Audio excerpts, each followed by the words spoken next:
সঙ্গ দোষে লোহা ভাসে একটা উক্তি আছে না, সবাই শুনেছে। আমি সম্ভবত এটা আমার দাদু কিংবা নানুর মুখে শুনেছিলাম প্রথম। সে সময় এটার ভ্যালু বুঝিনি, সে সময় এটার প্রভাবও আমার জীবনে পড়েনি। এখন অবশ্য এটার প্রভাব কিন্তু পড়তেছে।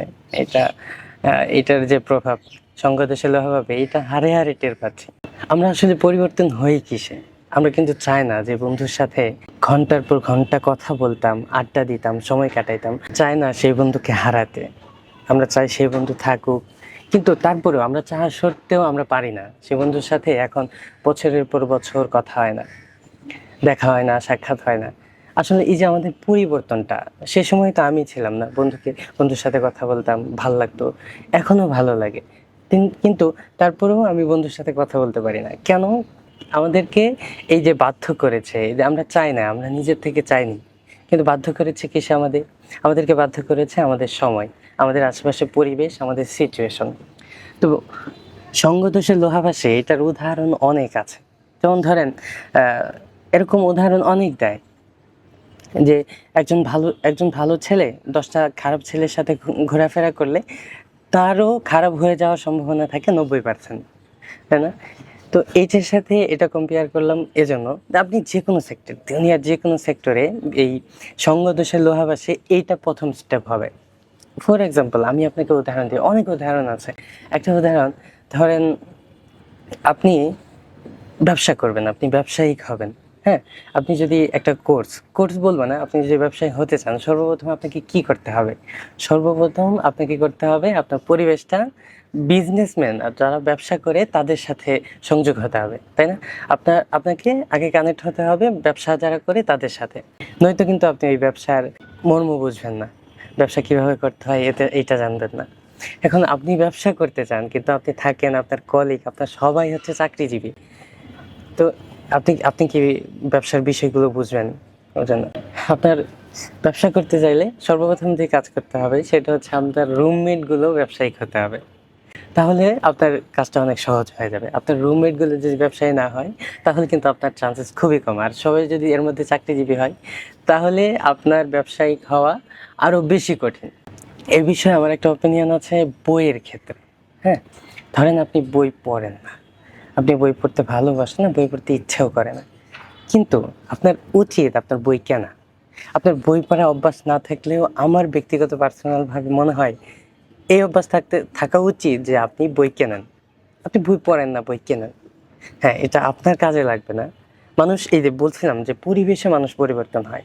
আজকে আপনি একটা বই কিনেন, ছোট বই কিনেন, আজকে একটা কিনে রাখেন, কালকে একটা কিনে রাখেন, পরশু একটা কিনে রাখেন।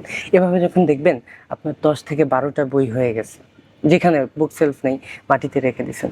আপনি ধরেন বছরে বছরে একটা করে বই কিনেন, বছরে একটা করে বই কিনলে 12 মাসে 12টা বই হয়। আপনার কি মনে হয় যে আপনার ফ্রি সময় আপনার বাসায় যদি 12টা বই থাকে, আপনি কখনই বইগুলো খুলে দেখবেন না বা পড়বেন না? অবশ্যই, অবশ্যই পড়বেন। আপনার 12টা যদি বই থাকে, ধরেন আমি বলছি 2-3 বছর আপনি মাসে একটা করে বই কিনেন, দেখবেন 2-3 বছরে আপনার 24 46টার মতো বই হয়ে যাবে। সরি, 24টার মতো বই, ধরেন 2 বছরে 24টা বই। আপনি দেখবেন আপনি না চাইতেই 24টা বই, 2 বছরের বই থেকে 1-2টা বই পড়ে ফেলেছেন। আচ্ছা, তাও বাদ দিলাম। ধরেন আপনি বই পড়েন না এবং আপনার পড়তেও হবে না, আপনি শুধু কিনে রাখেন। আপনার একটা ভবিষ্যৎ আছে না? আপনার ছেলে মেয়ের জন্য বই কিনে রাখেন। মানুষ কি বলে, এটা খেলনা কিনে না? খেলনা কেনার সময় কি এত হিসাব করে?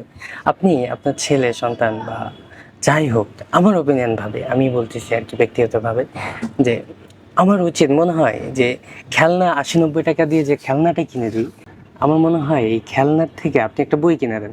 সে হয়তো ছিঁড়ে ফেলবে, ফেলে দিক, তাতে আপত্তিও নেই, সমস্যাও নেই। একটা ছিঁড়বে, আপনি খেলনা ভেঙে ফেললে তো আরেকটা কিনে এনে দেন। আমার ব্যক্তিগতভাবে পার্সোনাল হচ্ছে যে খেলনার বদলে আপনার ছেলেকে, আপনার মেয়েকে বই বই দেখান।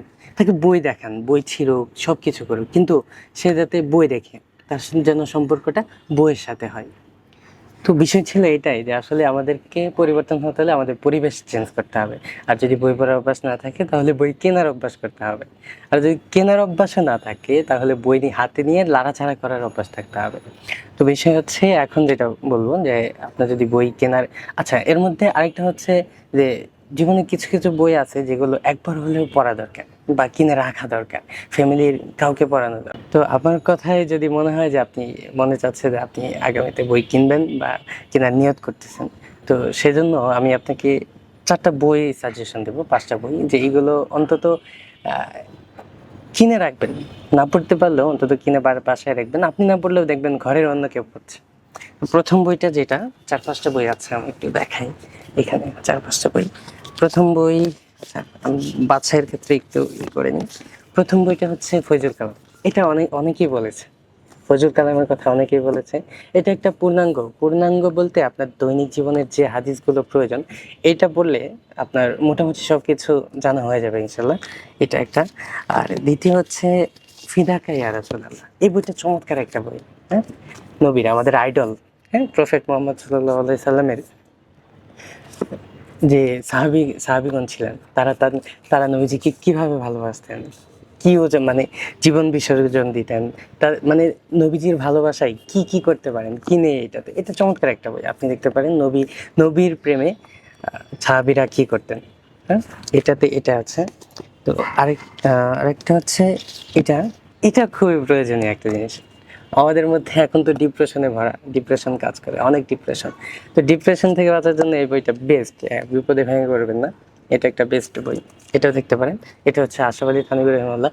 আমার মনে হয় এই যুগে এসে আপনি যদি আশরাফ আলী থানভী রহিমাহুল্লাহর আইডল মানতে পারেন, তাহলে আপনার জীবন পথ চলা অনেকটাই সহজ হয়ে যাবে, আমার মনে হয়, ব্যক্তিগত পার্সোনালভাবে মনে হয়। আরেকটা আছে, এই যে সেম আশরাফ আলী থানভী রহিমাহুল্লাহর তাদাব্বুরে কোরআন।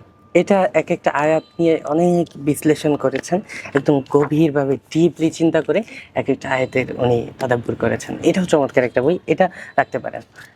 আর 3 নম্বর হচ্ছে একদম সর্বশেষ যে বইটা আছে, সেটা হচ্ছে রবের দুয়ারে প্রত্যাবর্তন। এইটা হচ্ছে আপনি গুনাহ টুনা করে একদম শেষ করে হতাশায় আছেন, কি করবেন, আল্লাহ আমাকে মাফ করবে কিনা। তো আল্লাহর পথে ফিরে আসার জন্য আপনার এই বইটা সাহায্য করবে। তো আশা করি আপনি যদি বই কিনতে চান, বই মানে এই যে 4-5টা বই দেখালাম, এটা জীবনে কিনে রাখবেন। হ্যাঁ, এখন কিনতে হবে না, সময় পেলে একটা একটা করে কিনে অবশ্যই রাখবেন।